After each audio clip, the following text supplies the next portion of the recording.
اللہ نے مضمون کی تکمیل کے لیے وَوَصَّيْنَا الْإِنسَانَ بِوَالِدَيْهِ،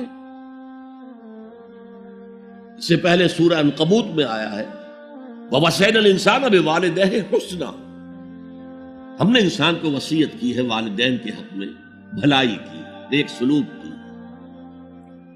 اچھا، والدین میں سے والدہ کا معاملہ والد کے مقابلے میں بہت بڑھ کر ہے۔ والد تو آپ کو معلوم ہے جو بھی ایک تعلق ہوا بیوی سے، اس کے بعد کا جو سارا معاملہ ہے وہ تو ماں کے پیٹ میں، ماں کا خون چوس کر وہ بچہ پل رہا ہے۔ حملتہ امہ وہنا علی وہن، اسے اٹھائے رکھا اس کی ماں نے کمزوری پر کمزوری جھیل کر، وفصالہ فی عامین، پھر 2 سال تک جوک کی طرح چمٹا رہا ہے اور اس کا دودھ پیتا رہا ہے، اس کی توانائی سک کرتا رہا۔ لہذا والدہ کا حق والد کے مقابلے میں ایک حدیث نبوی کی روح سے 3 گنا ہے۔ یہ بہت اہم نقطہ ہے۔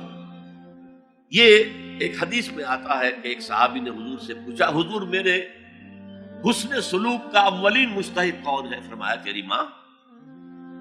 کہا ان کے بعد؟ فرمایا تیری ماں۔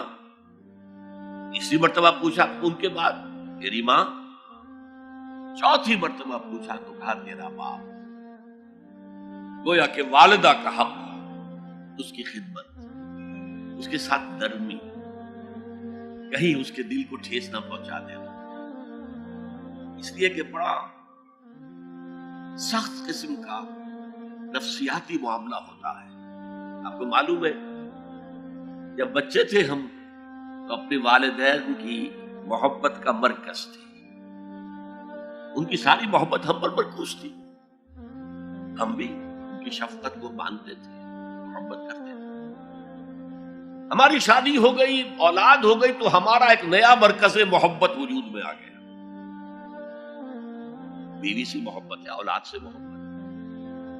اب بوڑھے والدین کے اندر پیاس پیدا ہوئی محبت، یہی ہمارے ہاں ساس بہو کا جھگڑا جو ہے اس کی اصل بنیاد نفسیاتی یہ ہے کہ ان کے دلوں میں پیاس ہوتی ہے۔ اب اگر ان کی دل جوئی کی جائے، ان کو وقت دیا جائے، ان کے پاس بیٹھا جائے، ان کی باتیں سنی جائیں، اب تو ان کو کچھ نہ کچھ جو ہے تسکین ہوتی ہے، ورنہ ایک بڑا احساس محرومی شدید پیدا ہو جاتا ہے واقعی۔ یہی وجہ ہے کہ صرف 2 چیزیں ہیں جن کا محض دیکھنا تعظیم اور محبت کے ساتھ موجب ثواب ہے، عبادت ہے۔ خانہ کعبہ کو محض دیکھنا عبادت ہے، بیٹھ کر تعظیماً دیکھتے رہو، طواف بھی نہیں کر رہے، دیکھنا بھی عبادت، اور بوڑھے والدین کو محبت بھری نگاہ سے دیکھنا عبادت ہے۔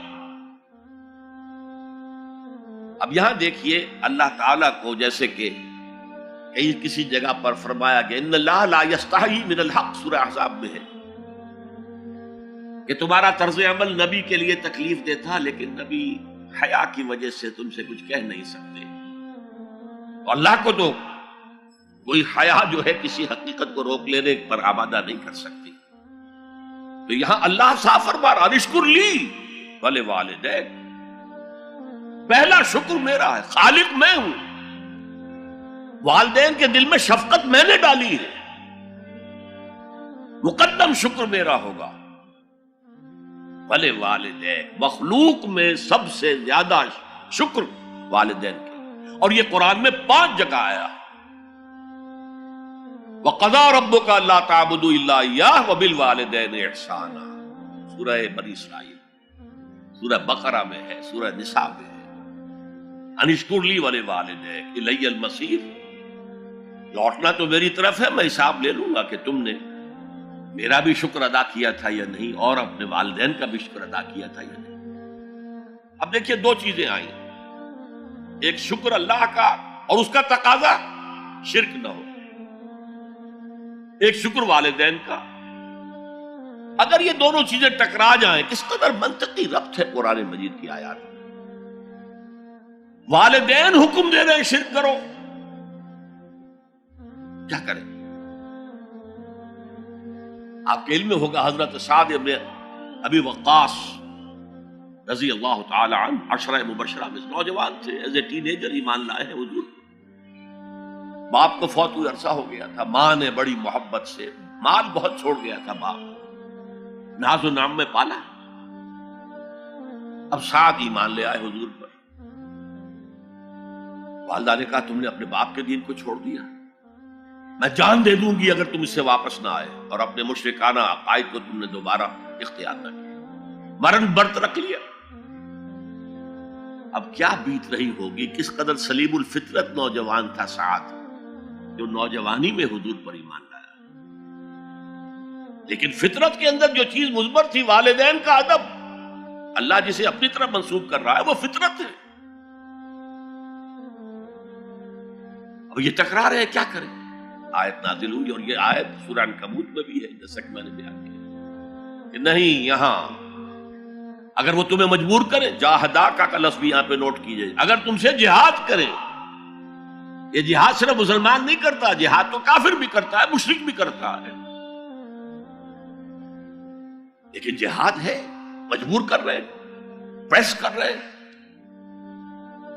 کہ اپنے آبائی دین میں واپس آ جائے۔ مصعب بن عمیر کو برہنہ مادرزاد کر کے چچا نے نکال دیا، نہایت ناز و نام میں پلا ہوا ایک نوجوان۔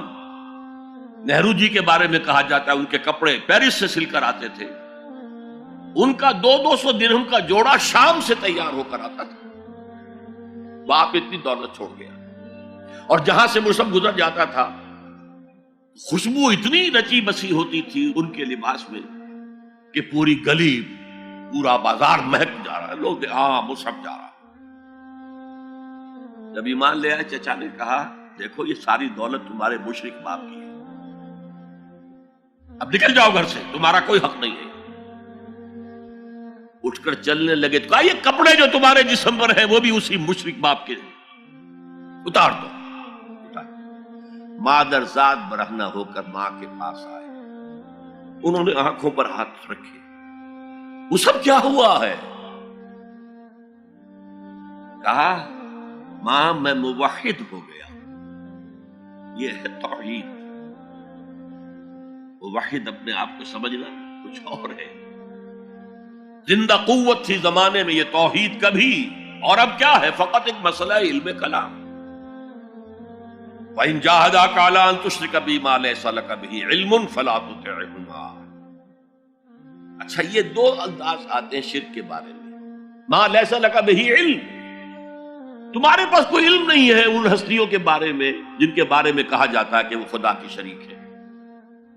عقل جو ہے یہ عقل انسانی تسلیم نہیں کرتی کہ ایک ہی ارادہ ہے، ایک ہی سکیم ہے، ایک ہی حکمت ہے، ایک ہی پلان ہے جو پوری کائنات کو اپنے احاطے میں لیے ہوئے۔ یا کہا جاتا ہے ما لم ينزل به سلطانا، کسی ایسی ہستی کو شریک نہ کرو جس کے لیے اللہ نے کوئی سند نہیں اتاری۔ اللہ اگر کہتا میرے ساتھ یہ بھی شریک ہے تو ٹھیک ہے، ہم اللہ کو سجدہ کرتے ہیں، اس کو بھی کر دیتے ہیں۔ جیسے کہ حضور سے کہلوایا گیا ان کان للرحمن ولد فانا اول العابدین، اگر رحمان کا کوئی بیٹا ہوتا سب سے پہلے میں عبادت کرتا اس کی۔ کوئی نہیں ہے، نہ بیٹا ہے نہ بیٹی ہے۔ قل هو اللہ احد اللہ الصمد لم یلد ولم یولد ولم یکن له کفوا احد۔ تو فرمایا وَإِن جَاهَدَاكَ عَلَىٰ أَن تُشْرِكَ بِي مَا لَيْسَ لَكَ بِهِ عِلْمٌ فَلَا تُطِعْهُمَا۔ لیکن یہی توازن دیکھیے، یہ صرف اللہ کے کلام میں ہو سکتا ہے، یہ نہیں کہ پھر ان کو دفاع کرو، ان سے کوئی تعلق نہ رکھو، نہیں۔ صاحبهما فی الدنیا معروفا، ان کا کہنا تو مت مانو اس معاملے میں، اللہ کا حق احق ہے، بالا تر ہے، لیکن ان کے ساتھ دنیا میں رہو معروف طریقے سے، ان کے حقوق ادا کرو، چاہے مشرک ہے والدین، چاہے کافر ہے والدین، ان کی خدمت تمہارے ذمے ہے، ان کی ضروریات پورا کرنا تمہارے ذمے ہے اپنے مقدرت کے مطابق۔ صاحبہما فی الدنیا معروفا، اور واتبع سبیل من اناب الی، پیروی والدین کی ضروری نہیں ہے، اطاعت والدین کی لازمی نہیں ہے۔ لا طاعت لمخلوق فی معصیت الخالق، کسی مخلوق کی اطاعت نہیں کی جا سکتی اگر اس سے خالق کی معصیت لازم آ رہی ہے، تو والدین کے لیے بھی ہے، اطاعت مطلق نہیں ہے، پیروی ان کی ضروری نہیں ہے، پیروی اس کی کرو جس نے اپنا رخ میری طرف کر لیا۔ ابھی اللہ کا کلام چل رہا ہے، درمیان میں جو آیا ہے، اتباع اس کی، دیکھو کون ہے جس نے اپنا رخ میری طرف کر لیا ہے، پیروی اس کی کرو، والدین کی نہیں۔ اسی لیے سورہ بقرہ کے تیسرے رکوع کی پہلی آیت جہاں حضور کی دعوت کا بیان ہے، وہ کیا ہے؟ یا ایھا الناس اعبدوا ربکم الذی خلقکم والذین من قبلکم لعلکم تتقون۔ اے لوگو، عبادت کرو، بندگی اختیار کرو، پرستش کرو اپنے اس رب کی جس نے تمہیں پیدا کیا، تم سے پہلوں کو بھی پیدا کیا۔ تمہارے آباء و اجداد بھی تو اسی کی مخلوق تھے، جیسے تم سے خطا ہو سکتی ان سے بھی ہو سکتی تھی، لہذا یہ دلیل نہیں۔ وہ کہتے تھے ما وجدنا علیہ آباءنا، ہم تو اسی کی پیروی کریں گا جس میں ہم نے اپنے آباء و اجداد کو پایا ہے۔ تو آباء و اجداد کی پیروی ضروری نہیں ہے۔ واتبع سبیل من اناب الی ثم الی مرجعکم، پھر میری ہی طرح تم سب کو لوٹنا ہے۔ فانبئکم بما کنتم تعملون، پھر میں گنتی کر کر کے نبا، تنبیہ، پوری طرح بتا دینا، آگاہ کر دینا۔ ایک تنبیہ ہے، وارن کرنا، ایک تنبیہ ہے، یہ ہے خبر دے دینا پوری طریقے سے، وضاحت کے ساتھ، نبا سے ہے۔ فَأُنَبِّئُكُم بِمَا كُنتُمْ تَعْمَلُونَ، جو کچھ کے عمل تم کرتے